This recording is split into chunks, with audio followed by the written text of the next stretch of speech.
He lived in a hearse. He rode motorcycles onto concert stages. He wrote songs inside a prison cell that would go on to top the country charts. He was married 6 times. He went bankrupt twice. And every single time the world counted him out, he came back harder. Yesterday, April 29th, 2026, the original Outlaw rode off for the last time. David Allan Coe, gone at 86. Today, we tell the full story. David Allan Coe was born on September 6, 1939, in Akron, Ohio. From day one, life dealt him a hard hand. At just 9 years old, he was sent to the Star Commonwealth for Boys Reform School.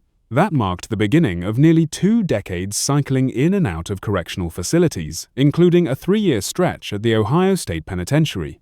He later claimed he had killed a fellow inmate in self-defense and even spent time on death row. Those claims were never fully verified, but they became part of the legend.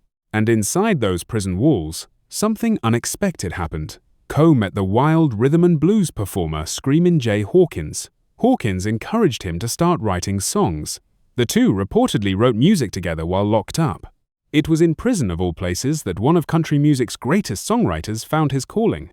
When Coe walked out of prison in 1967, he made a move nobody else would have thought of. He packed everything into a hearse, drove straight to Nashville, and parked outside the Ryman Auditorium, the home of the Grand Ole Opry. Then he got out and busked on the street. That sheer audacity caught the attention of Shelby Singleton of Plantation Records. Coe signed a deal and released his debut album Penitentiary Blues in 1970.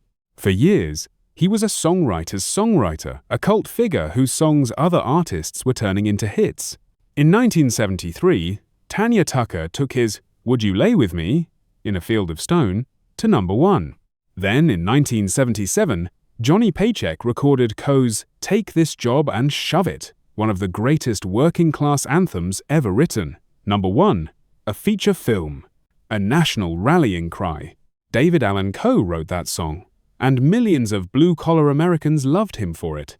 As a recording artist, Coe finally had his moment with the 1975 album Once Upon a Rhyme, featuring his cover of You Never Even Called Me by My Name, a song he and its writers jokingly called the perfect country and western song. It's since topped 100 million Spotify streams. Working with legendary producer Billy Sherrill at Columbia Records, Coe scored hit after hit through the late 70s and 80s. The Ride, Mona Lisa Lost Her Smile, She Used to Love Me a Lot. Nearly 50 studio albums over 5 decades. A discography as long and wild as the life behind it. His most unexpected late career chapter, collaborating with heavy metal band Pantera on Rebel Meets Rebel in 2006, a record that introduced him to an entirely new generation of fans, because rebellion, it turns out, sounds the same in any genre. David Allan Coe was married 6 times. His most enduring family came through his marriage to Jody Lynn Coe, with whom he had 4 children, Tyler, Tanya, Cheyenne, and Carson. He also had a daughter, Shelley, from a separate relationship.